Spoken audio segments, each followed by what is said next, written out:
ആയിട്ട് ഇറങ്ങാണ്ടിരിക്കുന്ന ഒരു സമയത്ത് വ്യായാമത്തിന്റെ ഒരു പ്രാധാന്യം നമുക്ക് ഡോക്ടറിലൂടെ അറിയാൻ ശ്രമിക്കാം. ഡോക്ടറുടെ UG അതായത് BAMS ഡോക്ടർ കംപ്ലീറ്റ് ചെയ്തിരിക്കുന്നത് കോയമ്പത്തൂർ ആയുർവേദ കോളേജിൽ വെച്ചിട്ടാണ്. അതിനുശേഷം ഹയർ സ്റ്റഡീസ് PG ചെയ്തിരിക്കുന്നത് PNM ആയുർവേദ കോളേജിൽ തന്നെയാണ്. ഡോക്ടറുടെ സ്വദേശം തൃപ്പൂണിത്തുറ.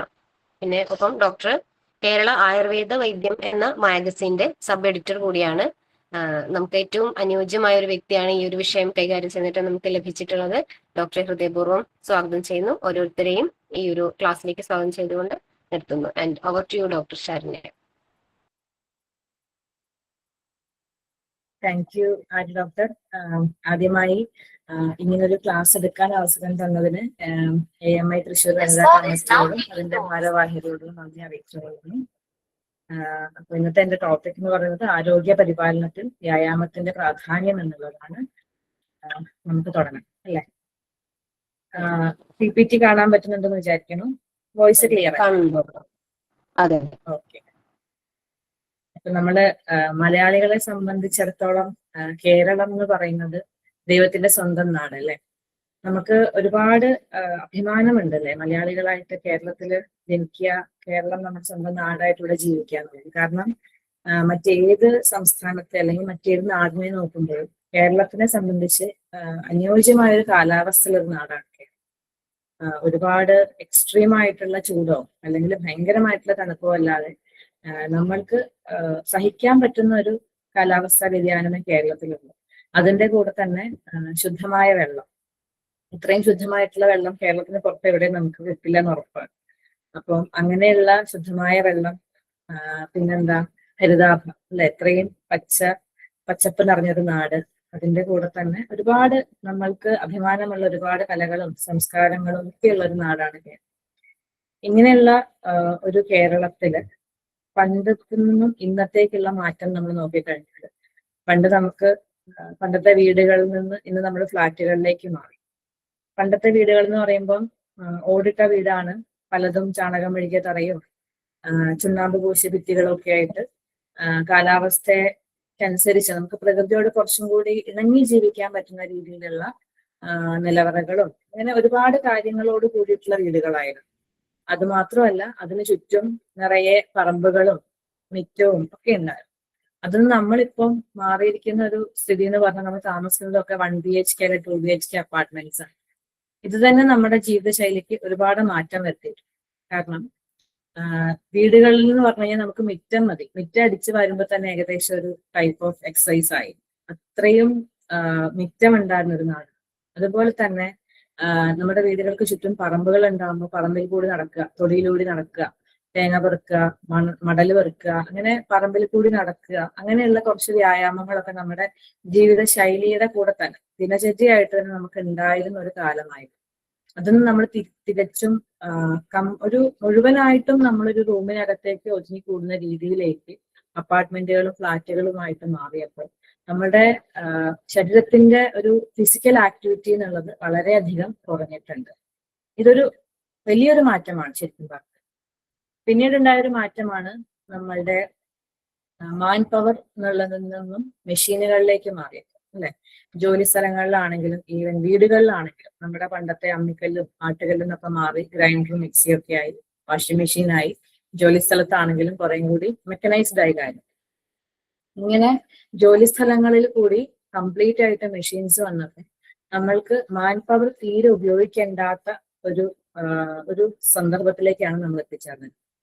അപ്പോൾ ഇവിടെയും നമുക്ക് ഒരു എന്താ പറയുക ഇൻഡസ്ട്രിയലൈസേഷന്റെ ഭാഗമായിട്ടും നമ്മൾക്ക് ഒരുപാട് മാൻ പവറിന്റെ ഉപയോഗം കുറയ്ക്കേണ്ടി വന്നിട്ടുണ്ട്. ഒരു പരിധി വരെ ഇതൊക്കെ ഉപകാരമുണ്ടെങ്കിലും നമ്മൾ ഇനി പറയുന്ന കാര്യങ്ങളിൽ നമുക്കതിന്റെ വിപരീതമായിട്ടുള്ള അല്ലെങ്കിൽ നെഗറ്റീവ് ആയിട്ടുള്ള കാര്യങ്ങൾ നമുക്ക് മനസ്സിലാവും. പിന്നെയുള്ളൊരു കാര്യം നമ്മുടെ ആഹാര രീതികളാണ്. നമ്മുടെ പരമ്പരാഗതമായിട്ടുള്ള പച്ചക്കറികളും ഭക്ഷണ രീതികളിൽ നിന്നൊക്കെ മാറി കുറേയും കൂടി നമ്മൾ പാക്കേജ്ഡ് ഫുഡ്സ് ആയി, അതായത് കുറെ വെസ്റ്റേണൈസ്ഡ് ആയിരുന്നു. സീസണൽ ആയിട്ട് നമുക്കൊരു ഭക്ഷണ രീതി ഉണ്ടായിരുന്നു. അപ്പൊ നമ്മള് തിരുവാതിരക്കാലം, ധനുമാസം എന്ന് പറയും. ആ സമയത്ത് നമ്മൾ കൂടുതലായിട്ട് കാച്ചില്, ചേമ്പ്, കിഴങ്ങ് വർഗ്ഗങ്ങളൊക്കെ നമ്മൾ കഴിച്ചിരുന്നു. ശരിക്കും പറഞ്ഞാൽ ആ സമയത്ത് ദഹനശക്തി കൂടുതലായതുകൊണ്ടാണ് അന്ന് ഭൂമിക്കടിയിൽ ഉണ്ടാകുന്ന കിഴങ്ങ് വർഗ്ഗങ്ങൾ നമ്മൾ ധാരാളമായിട്ട് കഴിച്ചിരുന്നത്. ഇന്ന് നമുക്കങ്ങനെ ഒരു സീസണൽ ആയിട്ടുള്ള ഭക്ഷണങ്ങൾ തീരെ ഉപയോഗിക്കാത്തൊരു വിഭാഗമാണ് മലയാളികൾ. അവർക്ക് കൂടുതലായിട്ടും നമ്മൾ നോക്കിക്കഴിഞ്ഞാൽ ഇനിയുള്ള ജനറേഷൻസ് എല്ലാം തന്നെ പാക്കേജ്ഡ് ഫുഡ്സ് ആണ് കൂടുതൽ ഉപയോഗിക്കുന്നത്. അതിൽ ഹൈലി പ്രോസസ്ഡ് ആയിട്ടുള്ള ഫാറ്റി ആസിഡ്സും കാര്യങ്ങളും ഒക്കെ വരുന്നുണ്ട്. ഒരുപാട് പ്രിസർവേറ്റീവ്സ് ഉണ്ട്. അങ്ങനെ പല വിധത്തിലും ആരോഗ്യത്തിന് പ്രശ്നം ഉണ്ടാക്കുന്ന ഒരു ആഹാര രീതിയിലേക്ക് നമ്മൾ മാറിക്കഴിഞ്ഞു. അങ്ങനെ എല്ലാം കൊണ്ടും നമ്മളൊരു സെഡൻറ്ററി ലൈഫ് എന്ന് പറയും അല്ലെ, തീരെയും ഫിസിക്കൽ ആക്ടിവിറ്റി ഇല്ലാതെ കൂടുതൽ സമയം ഇരിക്കുകയും കിടക്കുകയും ചെയ്യുന്ന ഒരു ജീവിത ശൈലിയിലേക്ക് മലയാളികൾ ഓൾമോസ്റ്റ് മുഴുവനായിട്ടും മാറിക്കഴിഞ്ഞു എന്നുള്ളതാണ് അതിൽ ഏറ്റവും ദുഃഖകരമായിട്ടുള്ളൊരു യാഥാർത്ഥ്യം. അങ്ങനെ നമ്മുടെ കേരളം എന്തായി, ഒരു ഡയബറ്റിക് നോക്കിക്കഴിഞ്ഞാലും അതല്ലാത്ത ജീവിതശൈലി രോഗങ്ങൾ നോക്കിക്കഴിഞ്ഞാലും ഇന്ത്യയിൽ ഏകദേശം തരക്കേടില്ലാത്ത ഒരു ലെവലിലേക്ക് കേരളം അസുഖത്തിന്റെ കാര്യത്തിൽ അല്ലെങ്കിൽ രോഗത്തിന്റെ കാര്യത്തിൽ ഉയർന്നുകൊണ്ടിരിക്കുക. ഇവിടെ മെയിൻ ആയിട്ടുള്ള ഒരു പ്രശ്നമാണ് ഒബീസിറ്റി. നമുക്കറിയാം അബ്ഡോമിനൽ ഒബീസിറ്റി, അതായത് കുടവയറ്, അടിവയറ്, അങ്ങനെ സെൻട്രൽ ഭാഗത്ത്, ശരീരത്തിന്റെ സെൻട്രൽ ഭാഗത്ത് കൊഴുപ്പടിഞ്ഞു കൂടിയിട്ടുള്ള സെൻട്രൽ ഒബീസിറ്റി, അതുപോലെ തന്നെ പ്രമേഹം, ഡയബറ്റീസ് മെലിറ്റസ്, അതേപോലെ തന്നെ ഹൈ ബ്ലഡ് പ്രഷർ, രക്തസമ്മർദ്ദം, പിന്നെ ഹൃദ്രോഗം, കാർഡിയാക് അറസ്റ്റ് എന്നുള്ളത് ഒരു കോമൺ ആയിട്ടുള്ള, വളരെ കോമൺ ആയിട്ടുള്ള ഒരു അസുഖമായി മാറിക്കൊണ്ട്. കൂടാതെ തേയ്മാനം അല്ലെങ്കിൽ വാർദ്ധക്യജനിതമായിട്ടുള്ള അസുഖങ്ങൾ വളരെ നേരത്തെ വരുന്നൊരവസ്ഥ, മുട്ടുവേദന, നടുവേദന, അങ്ങനെയുള്ള പല പല പ്രശ്നം. ഇങ്ങനെ ഒരുപാട് ജീവിതശൈലി രോഗങ്ങളിലേക്ക് കേരളം മുന്നിട്ട് തന്നെ നിൽക്കുന്നു എന്നുള്ളതും നമ്മൾ ഏറ്റവും കൂടുതൽ ശ്രദ്ധിക്കേണ്ട ഒരു അവസ്ഥയായിട്ട് മാറും. ഇതെല്ലാം ഈ ഒരു പരിണാമത്തിന്റെ ഫലമാണ് ശരിക്കും. ഇതിന്റെ പ്രധാനമായിട്ടുള്ളൊരു കാരണം എന്ന് പറയുന്നത് നമ്മൾ കഴിക്കുന്ന ഭക്ഷണത്തിൽ നിന്ന് ശരീരത്തിലേക്ക് എത്തുന്ന എനർജിയും നമ്മൾ ഉപയോഗിച്ച് പോകുന്ന എനർജിയും തമ്മിലുള്ള വ്യത്യാസമാണ്. ശരിക്കും നമ്മൾ കഴിക്കുന്ന ഭക്ഷണത്തിൽ നിന്നും നമ്മൾക്ക് ശരീരത്തിന് കിട്ടുന്ന എനർജിയെക്കാളും കുറവാണ് നമ്മളിപ്പോൾ ഉപയോഗിച്ചുകൊണ്ടിരിക്കുന്നത്. നേരത്തെ പറഞ്ഞല്ലോ, മാൻ പവർ നമ്മൾ ഉപയോഗിക്കുന്നില്ല, നമ്മുടെ ഫിസിക്കൽ ആക്ടിവിറ്റി ഭയങ്കര കുറവാണ്. അപ്പൊ എന്ത് പറ്റും എന്ന് വെച്ചാൽ എനർജി ഇൻടേക്ക്, നമ്മൾ കഴിക്കുന്ന ഭക്ഷണത്തിൽ നിന്ന് കിട്ടുന്ന എനർജി എക്സ്പെൻഡിച്ചർ ആൻഡ് ലോസ്, അതായത് നമ്മുടെ ശരീരത്തിന് പുറത്തേക്ക് പോകുന്ന എനർജി. ഇപ്പോഴത്തെ ഒരവസ്ഥയിൽ നമ്മൾ കഴിക്കുന്ന എനർജിയേക്കാൾ കുറവാണ് ഉപയോഗിച്ചു പോകുന്നത്. അതായത് ശരീരത്തിൽ തന്നെ ഒരുപാട് എനർജി അക്യുമുലേറ്റ് ചെയ്യുന്നു, അവിടെ ഒരുപാട് എനർജി ശരീരത്തിൽ തന്നെ സ്റ്റോർ ചെയ്യുന്ന ഒരു അവസ്ഥയാണ് ഈ പറഞ്ഞ അമിതമായ വണ്ണത്തിനും ജീവിതശൈലി രോഗങ്ങൾക്കൊക്കെ കാരണം. ശരിക്കും ഒരു ആരോഗ്യപരമായിട്ടുള്ള ബാലൻസ് എന്ന് പറയുന്നത് നമ്മൾ കഴിക്കുന്ന ഭക്ഷണത്തിൽ നിന്ന് കിട്ടുന്ന എനർജിയും നമ്മൾ ഉപയോഗിച്ചു പോകുന്ന എനർജിയും ഒരുപോലെ ആയിരിക്കാം, സമമായിട്ടുള്ളപ്പോഴാണ് നമുക്കൊരു ഹെൽത്തി അല്ലെങ്കിൽ ആരോഗ്യം എന്ന് പറയുന്ന ഒരു അവസ്ഥ ഉണ്ടാകുന്നത്. അതിനേക്കാൾ കുറവാണ് നമ്മൾ ഉപയോഗിക്കുന്നതെങ്കിൽ അത് അമിതമായ വണ്ണത്തിനും, അതിനേക്കാൾ കൂടുതലാണ് ഉപയോഗിക്കുന്നതെങ്കിൽ നമ്മളുടെ ഭാരം ഒരുപാട് കുറയാനും കാരണം. അപ്പോൾ കഴിക്കുന്ന ഭക്ഷണത്തിന്റെ എനർജിയും ഉപയോഗിച്ചു പോകുന്ന എനർജിയും സമമാകുക എന്നുള്ളതാണ് ആരോഗ്യത്തിന് വേണ്ട പ്രധാനപ്പെട്ട കാരണം. ഇതിൽ നമ്മൾ നോക്കിക്കഴിഞ്ഞാൽ ശരീരത്തിൽ നിന്ന് ഉപയോഗിച്ചു പോകുന്ന എനർജിയെ നമുക്ക് 4 ആയിട്ട് കാണാൻ പറ്റും. അതിൽ ഒന്നെന്ന് പറയുന്നത് തെർമിക് എഫക്റ്റ് ഓഫ് ഫുഡ്, അതായത് നമ്മൾ കഴിക്കുന്ന ഭക്ഷണം ചവച്ചരച്ച് വയറ്റിലെത്തി അത് ദഹിച്ചു പോവാൻ വേണ്ടി ശരീരം ഉപയോഗിക്കുന്ന എനർജിയാണ് ഈ TEF എന്ന് പറയുന്നത്. രണ്ടാമത്തത് EAT, അതായത് എക്സസൈസ് പോലത്തെ കാര്യങ്ങൾക്ക് വേണ്ടിയിട്ട് നമ്മുടെ ശരീരം ഉപയോഗിച്ച് കളയുന്ന എനർജിയാണ് EAT വരുന്നത്. അടുത്തത് NEAT, അതായത് എക്സസൈസ് അല്ലാതെ മറ്റുള്ള കാര്യങ്ങൾക്ക് വേണ്ടിയിട്ട് നമ്മൾ ഉപയോഗിക്കുന്ന എനർജി. അതിപ്പോ നമ്മൾ പറയുകയാണെന്ന് വെച്ചാൽ വീട്ടിലെ ജോലികൾ ചെയ്യുക, അല്ലെങ്കിൽ നമ്മൾ ജോലിക്ക് പോവുക, അങ്ങനെയുള്ള എക്സസൈസോ അല്ലെങ്കിൽ ഭക്ഷണം കഴിച്ച് ദഹിക്കുന്നതോ അല്ലാതെ ബാക്കി നമ്മുടെ ശരീരം ചെയ്യുന്ന എല്ലാ കാര്യങ്ങൾക്കും ഉപയോഗിക്കുന്ന എനർജികൾ ഈ ഒരു ലെവലിലാണ് പോകുന്നത്. പിന്നുള്ളതാണ് ബേസിക് മെറ്റബോളിക് റേറ്റ്, അതായത് റെസ്റ്റിലിരിക്കുന്ന ഒരാളെ സംബന്ധിച്ച് അയാൾക്ക് ശ്വസിക്കാനും രക്തോട്ടം കൃത്യമായി നടക്കാനും ഒക്കെ വെറുതെ നമ്മൾ ഇരിക്കുകയാണെങ്കിൽ പോലും ശരീരത്തിന്റെ ഉള്ളിൽ ഒരുപാട് രാസപ്രക്രിയകൾ നടക്കും. ആ പ്രക്രിയകൾക്ക് വേണ്ടിയിട്ട് ശരീരം ഉപയോഗിക്കുന്ന എനർജികളെയാണ് BMR, ബേസിക് മെറ്റബോളിക് റേറ്റ് എന്ന് പറയുന്നത്. ഇത്തരത്തിൽ 4 തരത്തിലാണ് നമ്മുടെ ശരീരത്തിലെ എനർജി ഉപയോഗിച്ചു പോകുന്നത്. ഇതിൽ BMR ആണ് ഏറ്റവും കൂടുതൽ എനർജി യൂസ് ചെയ്യുന്നതെങ്കിലും ആൾക്കാരുടെ പ്രകൃതത്തിനനുസരിച്ച് ഈ BMR വ്യത്യാസപ്പെട്ടു. എന്നാൽ നമ്മൾക്ക് കുറേയും കൂടി മോഡിഫൈ ചെയ്യാൻ പറ്റുന്ന 2 എനർജികളാണ്. ഒന്ന് നമ്മുടെ എക്സസൈസ് വഴി നമ്മൾ കളയുന്ന എനർജിയും രണ്ടാമത്തത് നമ്മൾ കഴിക്കുന്ന ഭക്ഷണത്തിൽ നിന്ന് നമ്മുടെ ബോഡിയിൽ സ്റ്റോർ ചെയ്യാൻ സാധ്യതയുള്ള എനർജി. ഇത് രണ്ടില് ആണ് ബേസിക് ആയിട്ട്, അതായത് നമ്മൾ കഴിക്കുന്ന ഭക്ഷണവും നമ്മുടെ ഫിസിക്കൽ ആക്ടിവിറ്റി, ഈ രണ്ട് കാര്യങ്ങളെ നമ്മൾ മോഡിഫൈ ചെയ്താൽ തന്നെ ഒരു പരിധി വരെ നമ്മുടെ ജീവിതശൈലി രോഗങ്ങളെല്ലാം തന്നെയും നമുക്ക് തടയാൻ പറ്റും. ഇതിൽ ആഹാരത്തെ കുറിച്ചുള്ളത് ഈ കഴിഞ്ഞ സീരീസുകളിൽ 1-2 ക്ലാസ്സുകളിൽ ജീവിതശൈലി രോഗങ്ങളെ കുറിച്ചും ആഹാരത്തെ കുറിച്ചും എല്ലാം പറഞ്ഞിട്ടുണ്ടായിരുന്നു.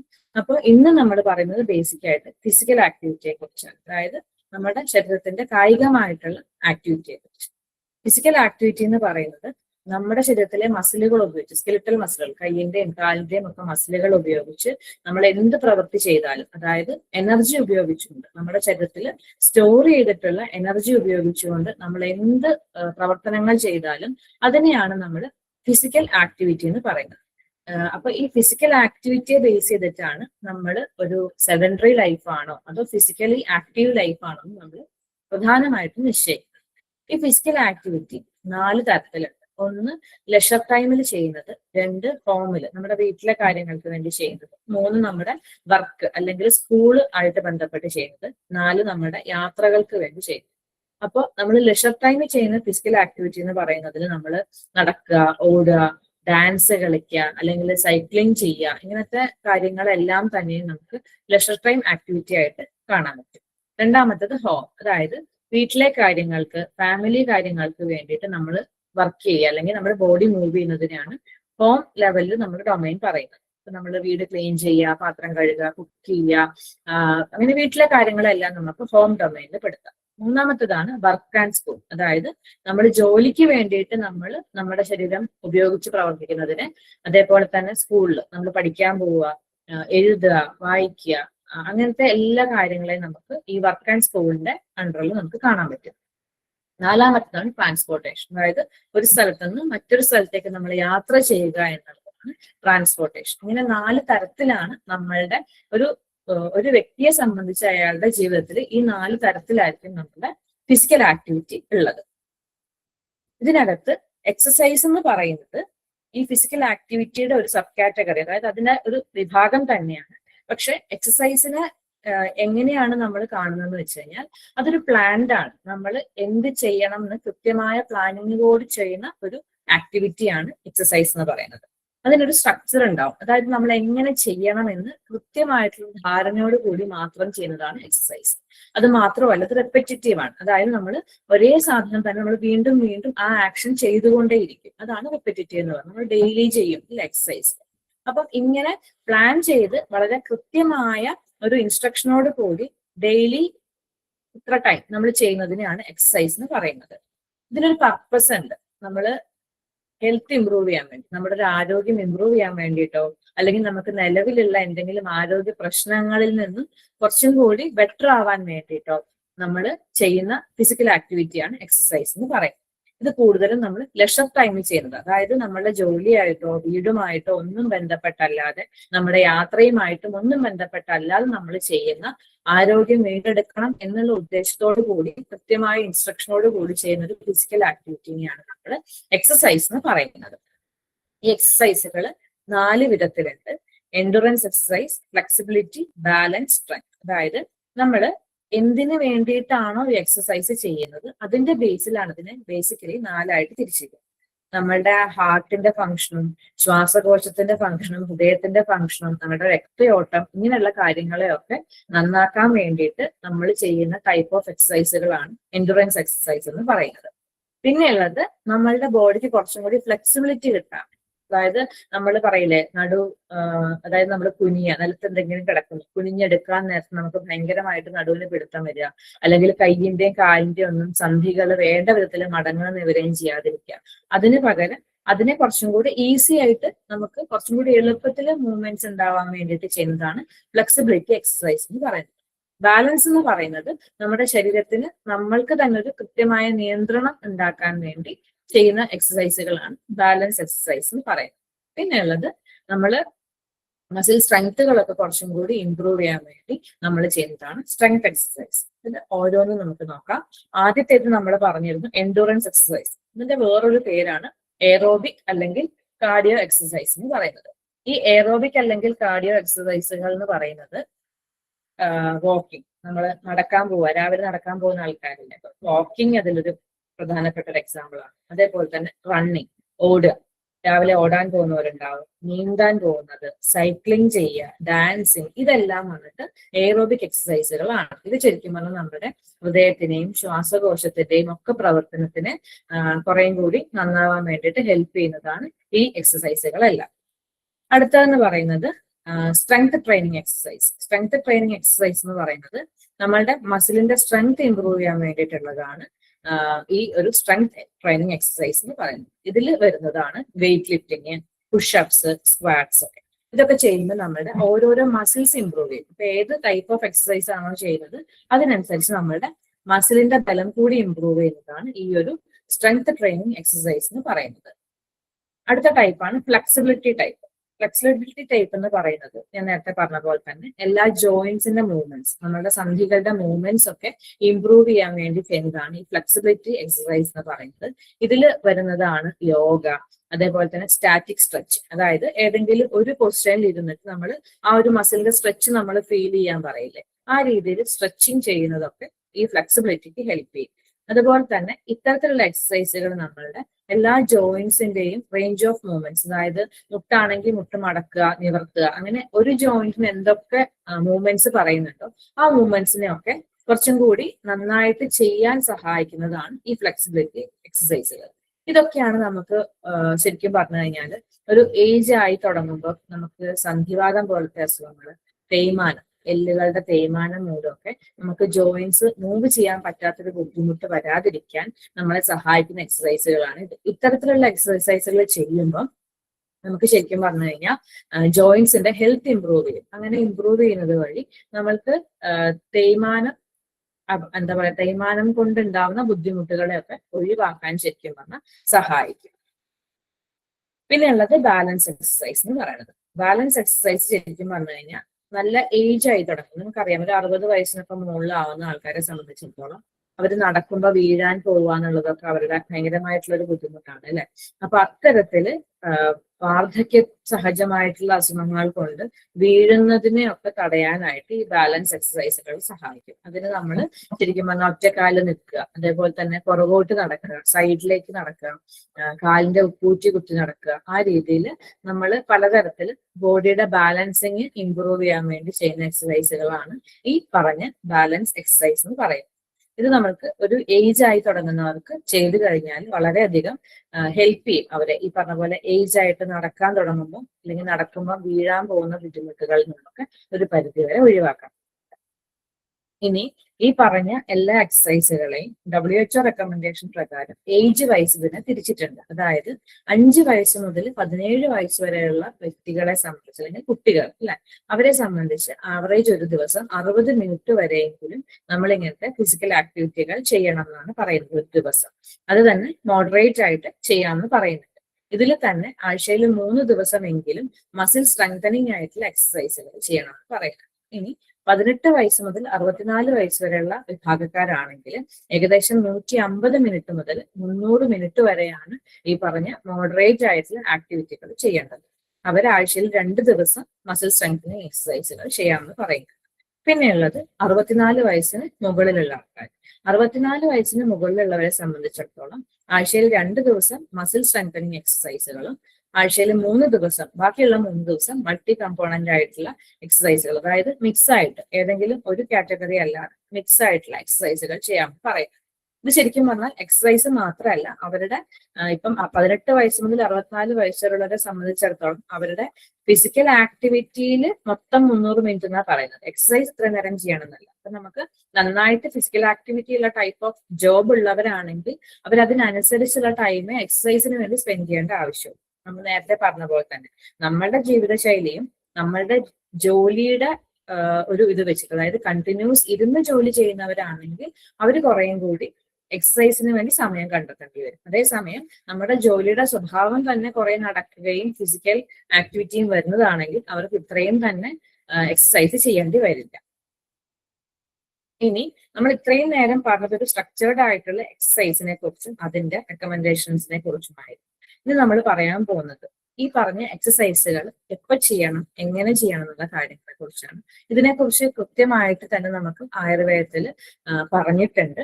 നമുക്ക് ഓരോന്നായിട്ട് നോക്കാം. അതായത് ആരാണ് എക്സസൈസ് ചെയ്യേണ്ടത്? എല്ലാവരും എക്സസൈസ് ചെയ്യണോ എന്ന് ചോദിച്ചു കഴിഞ്ഞാൽ വേണ്ട. വളരെ ബലമുള്ള സ്ട്രോങ് പേഴ്സൺസിനാണ് എക്സസൈസ് ചെയ്യാൻ പറഞ്ഞിട്ടുള്ളത്. അത് തന്നെ സ്ഥിരമായിട്ട് നെയ്യും ഒക്കെ കഴിക്കുക, ഉള്ളിലേക്ക് നെയ്യും എണ്ണയും ഒക്കെ ചെല്ലുന്ന സ്നിഗ്ധത എന്ന് പറയും ആയുർവേദത്തെ സംബന്ധിച്ച്. അതായത് വളരെ ഓയിലി ആയിട്ട് ശരീരത്തിലേക്ക് ഭക്ഷണങ്ങൾ ചെല്ലുമ്പോൾ മാത്രമാണ്, അങ്ങനെയുള്ളവരാണ് ശരിക്കും വ്യായാമം അല്ലെങ്കിൽ എക്സസൈസ് ചെയ്യാൻ അർഹനായിട്ടുള്ളത്. അപ്പൊ ബലവാനായിട്ടുള്ള ഒരാൾക്കാണ് ശരിക്കും പറഞ്ഞാൽ എക്സസൈസ് ചെയ്യാനുള്ള അർഹതയുള്ളൂ. ഇനി എക്സസൈസ് ചെയ്യുമ്പോൾ നമ്മൾ എങ്ങനെ ചെയ്യണം? കാരണം ഇന്നത്തെ കാലത്ത് പലരും അവരുടെ ആ ഒരു സ്ട്രെങ്ത് നോക്കിയിട്ടല്ല ചെയ്യുന്നത്. ശരിക്കും പറയുന്നത് എങ്ങനെയാണെന്ന് വെച്ച് കഴിഞ്ഞാൽ ഒരാളുടെ ബലത്തിന്റെ പകുതി മാത്രം ഉപയോഗിച്ചുകൊണ്ട് എക്സസൈസ് ചെയ്യണം. അതായത് നമ്മൾക്ക് ചെയ്യാൻ പറ്റുമെന്ന് അറിയാവുന്ന, അല്ലെങ്കിൽ നമുക്ക് ചെയ്താൽ എത്ര കണ്ട് സ്ട്രെയിൻ വരുന്നു അതിന്റെ പകുതിയെ നമ്മൾ ചെയ്യാൻ പാടുള്ളൂ.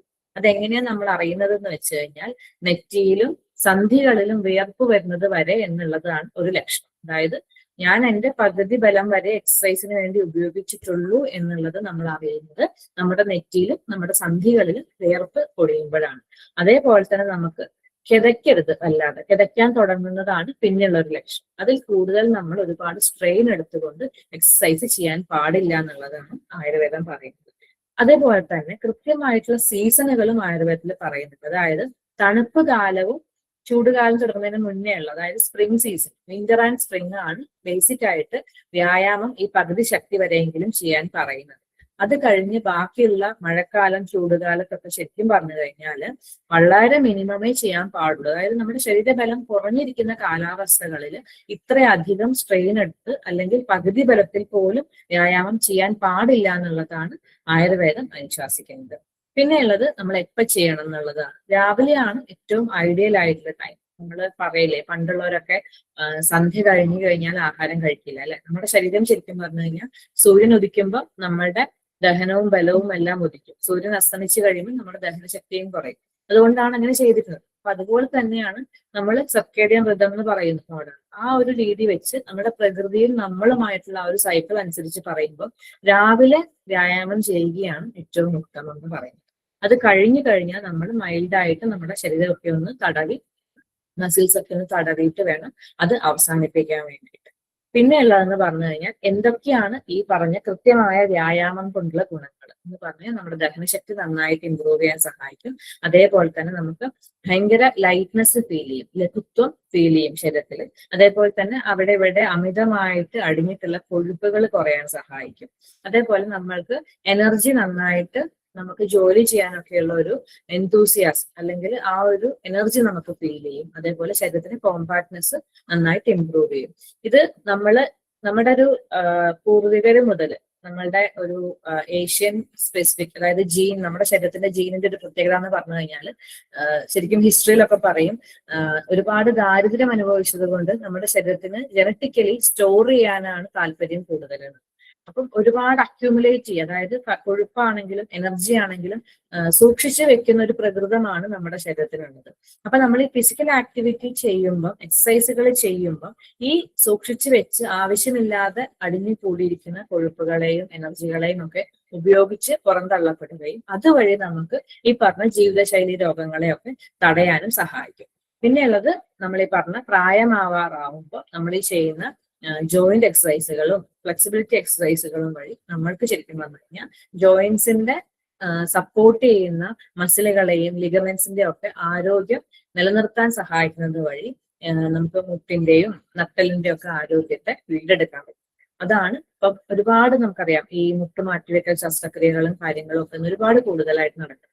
അതിനൊക്കെ ഒരു പരിധി വരെ സഹായിക്കുന്നത് ആ ഒരു ഇതിൽ നിന്ന് നമുക്ക് അത് ഒഴിവാക്കാൻ നമ്മളെ സഹായിക്കുന്നത് ഇത്തരത്തിലുള്ള എക്സസൈസുകളാണ്. കാരണം നമ്മൾ കൃത്യമായിട്ട് ജോയിന്റ് മൂവ്മെന്റ്സും കാര്യങ്ങളൊക്കെ എക്സസൈസുകൾ ചെയ്യുമ്പോൾ നമ്മളുടെ രക്തയോട്ടം, ഓരോ ശരീരത്തിന്റെ ഓരോ ഭാഗത്തേക്കുള്ള രക്തയോട്ടം കൃത്യമായി നടക്കുകയും അവിടേക്ക് വേണ്ട പോഷകങ്ങൾ എത്തുകയും ചെയ്യുമ്പോൾ ഈ പറഞ്ഞ സന്ധികളിലൊക്കെ ആരോഗ്യം നിലനിൽക്കുകയും വാർദ്ധക്യം കൊണ്ടുണ്ടാകാവുന്ന തേയ്മാനങ്ങൾ തടയാനും സഹായിക്കും.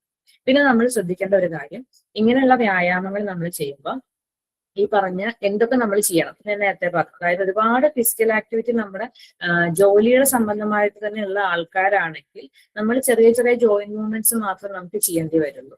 ഇനി മുട്ടുവേദന ഉള്ള ഒരാളാണ്, നമുക്ക് ഒരുപാട് നടക്കാൻ പറ്റില്ല അല്ലെ, മുട്ടുവേദന വരുമ്പോൾ നമ്മൾ നടന്നു കഴിഞ്ഞാൽ മുട്ടുവേദന കൂടും. അങ്ങനെയുള്ളവർക്ക് നമുക്ക് കിടന്നിട്ടുള്ള എക്സസൈസുകള്, ഒരുപാട് ബോഡിക്ക് സ്ട്രെയിൻ വരാത്ത രീതിയിൽ എന്നാൽ എല്ലാ ജോയിന്റ്സിനും മൂവ്മെന്റ് കിട്ടുന്ന സൂക്ഷ്മ വ്യായാമങ്ങളൊക്കെ നമുക്ക് ചെയ്യാൻ പറ്റും. പിന്നെയുള്ളത് ഈ പറഞ്ഞ പോലെ തന്നെ എന്താ പറയാ, ഒരുപാട് സ്ട്രെസ്സും സ്ട്രെയിനും ഉള്ള, അതായത് മെന്റൽ സ്ട്രെസ് കൂടുതലുള്ള ആൾക്കാരാണെങ്കിൽ നമുക്ക് ബ്രീത്തിങ്, യോഗ പോലത്തെ മെഡിറ്റേഷൻ പോലത്തെ കാര്യങ്ങൾ നമുക്ക് പ്രാക്ടീസ് ചെയ്യാൻ പറ്റും. ഇത്തരത്തില് നമ്മളുടെ ജോലിയും നമ്മളുടെ ജീവിത രീതിയും നമ്മുടെ ആഹാരശൈലിയും ഒക്കെ അനുസരിച്ചിട്ട് വേണം നമ്മൾ ഏത് തരത്തിലുള്ള എക്സസൈസ് വേണം എന്ന് നമ്മൾ തീരുമാനിക്കാൻ വേണ്ടി. ഇനിയിപ്പോ നമ്മള് ഓഫീസ് ടൈപ്പ് ജോബുകൾ, അതായത് ഡെസ്ക്ടോപ്പ് ജോബുകൾ, കുറെ നേരം ഇരുന്നിട്ട് കമ്പ്യൂട്ടറിന്റെ മുന്നിലും അങ്ങനെയൊക്കെയുള്ള പേപ്പർ വർക്കുകൾ ഒരുപാട് നേരം ഇരുന്ന് ജോലി ചെയ്യുന്നവരാണെങ്കിൽ അവർക്ക് നട്ടലിനായിരിക്കും ചിലപ്പോൾ പ്രശ്നം വരാൻ സാധ്യത. അതായത് നമ്മൾ ഇരിക്കുന്ന പോസ്റ്ററിന്റെ വ്യത്യാസമുണ്ട്. അങ്ങനെയുള്ളവർക്ക് ശരിക്കും പറഞ്ഞു കഴിഞ്ഞാൽ ഒരു ഫിസിയോതെറാപ്പിസ്റ്റിനെ കണ്ടിട്ട് കൺസൾട്ട് ചെയ്തിട്ട് അവരുടെ ഹെൽപ്പോട് കൂടിയിട്ട് നട്ടലിന്റെ സ്ട്രെങ്ത് ഇമ്പ്രൂവ് ചെയ്യാനുള്ള എക്സസൈസുകൾ എന്തൊക്കെയാണെന്ന് അറിഞ്ഞിട്ട് ചെയ്യാം. ഇത്തരത്തില് നമ്മളുടെ ശരീരവും നമ്മളുടെ ബലവും ഒക്കെ അറിഞ്ഞ് നമ്മളുടെ ജീവിത രീതിയും കൂടെ അതിനനുസരിച്ച് എങ്ങനെയാണെന്ന് അറിഞ്ഞിട്ട് വേണം നമ്മൾ ഓരോ എക്സസൈസുകളും തീരുമാനിക്കാൻ. എല്ലാ എക്സസൈസുകളും എല്ലാവർക്കും ചെയ്യാൻ പറ്റുന്നതല്ല. പിന്നെയുള്ളത് എന്ത് ചെയ്യുമ്പോഴും നമ്മളുടെ ബലം അറിഞ്ഞിട്ട്, അതായത് നമ്മൾ നേരത്തെ പറഞ്ഞു നമ്മുടെ ബലത്തിന്റെ പകുതി മാത്രമേ ഉപയോഗിക്കാൻ പാടുള്ളൂ. അത്തരത്തിൽ അധികം സ്ട്രെയിൻ ഇല്ലാതെ വേണം നമ്മൾ എക്സസൈസുകൾ ചെയ്യാൻ.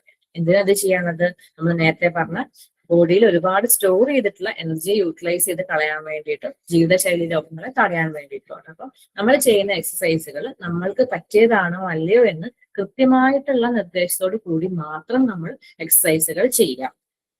അതിനാണ് ആയുർവേദത്തിലൊരു ഉപമ പറയുന്നത്. അതായത് നമുക്കറിയാം ആനേനെ എങ്ങനെയാ സിംഹം അറ്റാക്ക് ചെയ്യുന്നത്. ശരിക്കും പറഞ്ഞു കഴിഞ്ഞാൽ നേരിട്ടല്ല അല്ലെ, കൂട്ടമായിട്ട് വന്നിട്ട് ആനയുടെ മസ്തകത്തിൽ ഇടിച്ചിട്ടോ അല്ലെങ്കിൽ സ്പൈനിൽ നട്ടെല്ലിൽ തകർത്തിട്ടോ ആണ് ഒരു ആനേനെ എപ്പോഴും സിംഹം കീഴടക്കുക. അത് തന്നെ കൂട്ടത്തോടെ. അതല്ലാതെ നേരിട്ട് ഒരു സിംഹം വന്ന് ആനയുടെ മുന്നിൽ വന്ന് കെട്ടാൻ ഇതായിരിക്കും അവസ്ഥ അല്ലെ. ഇതേപോലെയാണ് പറയുന്നത്, അധികമായിട്ട് എക്സസൈസ് ചെയ്ത് കഴിഞ്ഞാൽ ഇത്തരത്തിൽ സിംഹത്തിന്റെ അവസ്ഥയായി പോകും മനുഷ്യനെന്നുള്ളതാണ്. ഒരുപാട് ടയേർഡാവും, നമുക്ക് ഒരുപാട് വെയിറ്റ് ലോസ് വരും. പിന്നെ അധികമായിട്ട് എക്സസൈസ് ചെയ്യുന്നതിന്റെ ലക്ഷണമാണ് ഒരുപാട് ദാഹിക്കുക എന്നുള്ളത്. ഇത്തരത്തിൽ നമ്മളുടെ ബോഡിക്ക് പറ്റിയ രീതിയിൽ അല്ലാതെ എക്സസൈസ് ചെയ്യുമ്പോഴാണ് നമ്മൾ ഇത്തരത്തിൽ ശരീരം തകർന്നു പോകുന്നത്. നമുക്ക് ഇന്നത്തെ കാലത്ത് ഒരുപാട് ന്യൂസുകളുണ്ട് അല്ലെ, ജിമ്മിലും പോയിട്ട് കാർഡിയാക് അറസ്റ്റ് വന്ന് മരിച്ചവരുണ്ട്. നമ്മൾ ചിന്തിക്കാറില്ല ഇത്രയും എക്സസൈസ് ചെയ്തിട്ട് എന്തുകൊണ്ട് അവർക്ക് അങ്ങനെ പറ്റിയെന്നുള്ളത്. അപ്പൊ നമ്മൾ അറിയേണ്ടത് അവിടെ അതാണ്, കൃത്യമായിട്ടുള്ള നമ്മളുടെ ശരീരത്തിന് പറ്റിയതാണോ എന്ന് നോക്കിയിട്ട് മാത്രം നമ്മൾ ചെയ്യുക. ഒരുപാട് സ്ട്രെയിൻ എടുത്തിട്ടാവരുത് നമ്മുടെ എക്സസൈസുകളൊന്നും. നമ്മളുടെ ഹെൽത്തിന് വേണ്ടിയിട്ടായിരിക്കും നമ്മൾ എക്സസൈസ് ചെയ്യേണ്ടത്. അപ്പൊ നമ്മൾ എപ്പോഴും ഈ ഒരു പാഠം മനസ്സിൽ വെച്ചിട്ട് തന്നെ നമ്മൾ എക്സസൈസുകൾ ചെയ്യുക, കൃത്യമായ നിർദ്ദേശത്തോടു കൂടി ചെയ്യുക. പ്രത്യേകിച്ച് അസുഖങ്ങൾ ഉള്ളപ്പം അത് ഒഴിവാക്കുക. കാലാവസ്ഥ നോക്കി നമ്മളുടെ ബലം നോക്കിയിട്ട് മാത്രം എക്സസൈസുകൾ ചെയ്യുക. ഇത്രയുമാണ് പറയാനുള്ളത്. Thank you.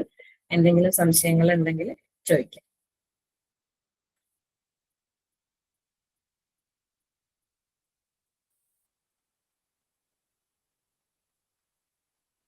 ഡോക്ടർ വളരെ ഭംഗിയായിട്ട് എല്ലാ കാര്യങ്ങളും ടച്ച് ചെയ്ത് പോയിട്ടുണ്ട്. ഇനി ആർക്കെങ്കിലും എന്തെങ്കിലും സംശയങ്ങളോ അതുപോലെ എന്തെങ്കിലും അനുഭവങ്ങളോ ഷെയർ ചെയ്യാനുണ്ടെങ്കിൽ തീർച്ചയായിട്ടും ഈ ഒരു സമയം ഉപയോഗപ്പെടുത്താം. ഇതിൽ ഡോക്ടേഴ്സും കൂടി ഉണ്ട്, അവരുടെ അഭിപ്രായങ്ങളും കൂടി ഷെയർ ചെയ്യാം.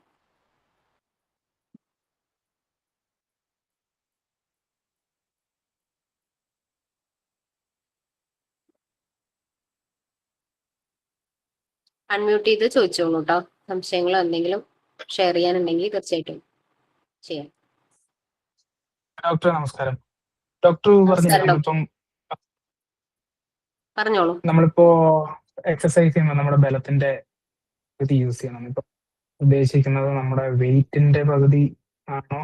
ഫോർ എക്സാമ്പിൾ ഞാനിപ്പോ ജിമ്മിൽ പോകുന്നുണ്ട്, അപ്പം വെയിറ്റ് ട്രെയിനിങ് ആണ്. അപ്പൊ നമ്മള് ഈ ബലത്തിന്റെ പകുതി ഉദ്ദേശിക്കുന്നത് അതെന്താണ് ഉദ്ദേശിക്കുന്നത്? വെയിറ്റിന്റെ പകുതി എന്നുള്ളതല്ല. ബലം എന്ന് അവിടെ ഉദ്ദേശിക്കുന്നത് നമ്മുടെ സ്റ്റാമിനയാണ്. അതായത് നമ്മുടെ ശരീരത്തിന് എത്രത്തോളം സ്ട്രെയിൻ ചെയ്യാൻ പറ്റും. നമ്മൾ എല്ലാവർക്കും ഒരേപോലെ അല്ലല്ലോ അത്. അങ്ങനെ അതായത് നമ്മൾ എക്സസൈസ് ചെയ്യുമ്പോൾ നമുക്ക് തന്നെ ഒരുപാട് വീക്കായിട്ട് തോന്നുകയാണ്, നമുക്ക് ഒരുപാട് സ്ട്രെയിൻ ആയിട്ട് തോന്നുന്ന ലെവലിലേക്ക് നമ്മൾ ചെയ്യരുതെന്നാണ്. അത് വെയിറ്റുമായിട്ട് അതിന് ബന്ധമുണ്ടെന്ന് പറയാൻ പറ്റില്ല. സ്റ്റാമിന എന്ന് നമ്മൾ പറയില്ലേ, അതായത് ചിലർക്ക് ഒരേ ജോലി നമ്മൾ രണ്ടാൾക്കാർ ചെയ്യുമ്പോൾ അവരുടെ കപ്പാസിറ്റി രണ്ടല്ലേ, അങ്ങനെ അതിലൊരിക്കലും വെയിറ്റ് ഡിപ്പെൻഡന്റ് അല്ല, നമ്മുടെ സ്റ്റാമിനയാണ്. അതിനാണ് നമ്മൾ പറയുന്നത്. അതായത് അതിന് ലക്ഷണമാണ് നമ്മുടെ നെറ്റിയിൽ വേർപ്പ് വരിക, നമ്മുടെ സന്ധികളിലെ ജോയിന്റ്സിലൊക്കെ വേർപ്പ് വരുന്ന ആ ഒരു സ്റ്റേജ്, അതേപോലെ തന്നെ നമുക്ക് കിതച്ചു തുടങ്ങുന്നു തോന്നുന്ന സമയം, ആ ഒരു സമയത്തിൽ കൂടുതൽ നമ്മൾ ചെയ്യാൻ പാടില്ല. Okay okay okay, thank you.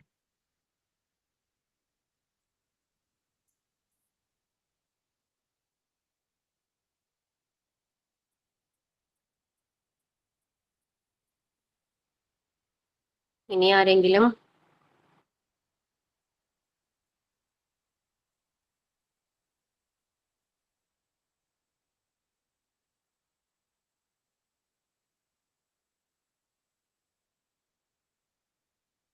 Unmute ചെയ്ത് ചോദിച്ചോളൂ കേട്ടോ.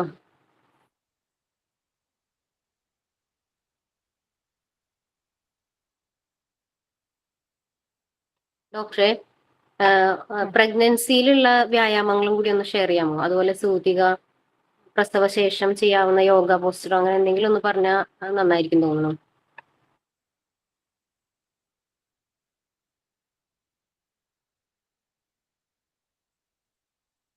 പ്രഗ്നൻസി ടൈമിലുള്ളതോ? ആ യോഗ പോസ്റ്റേഴ്സ് ഏതെങ്കിലും ചെയ്യാവുന്നതുണ്ടെങ്കിലേ.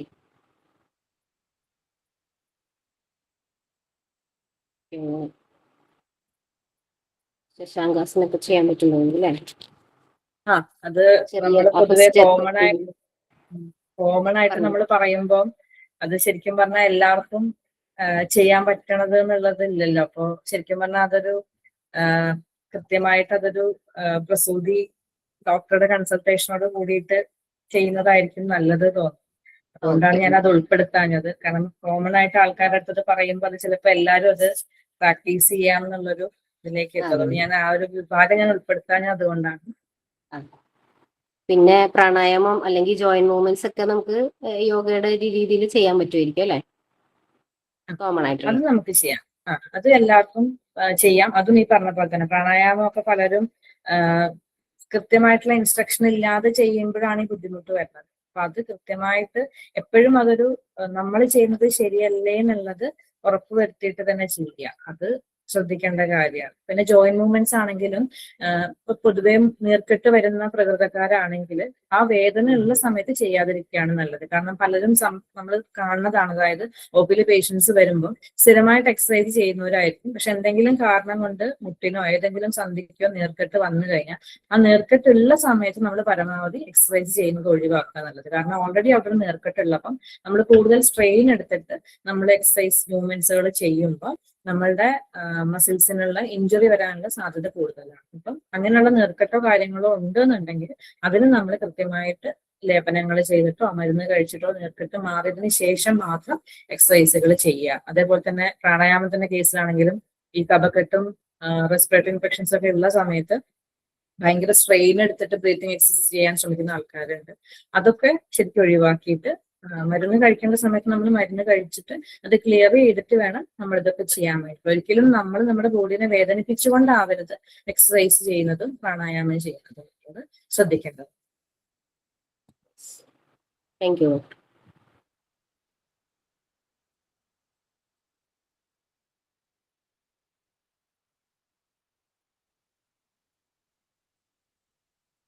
ഓക്കെ, ദീപ് സാറിന് എന്തെങ്കിലും ആഡ് ചെയ്യാനുണ്ടോ?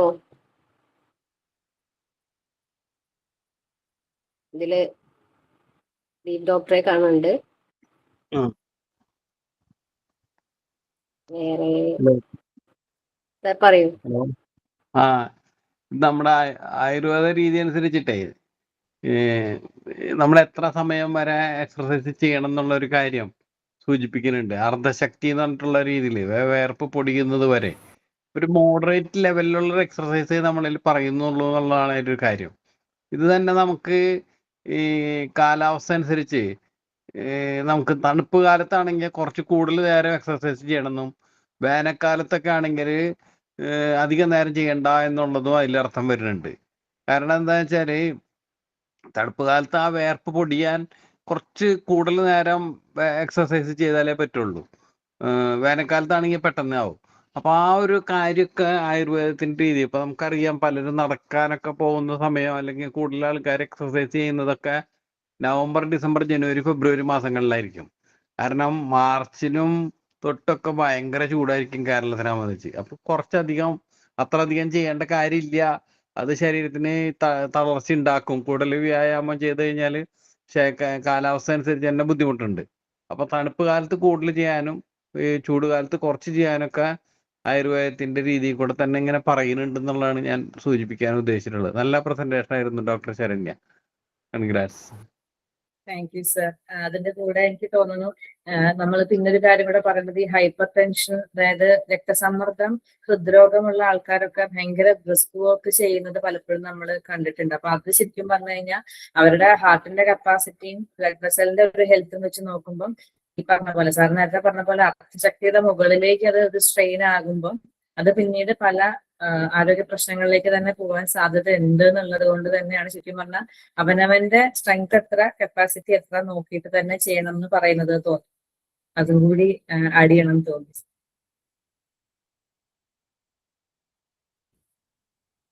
Yes doctor.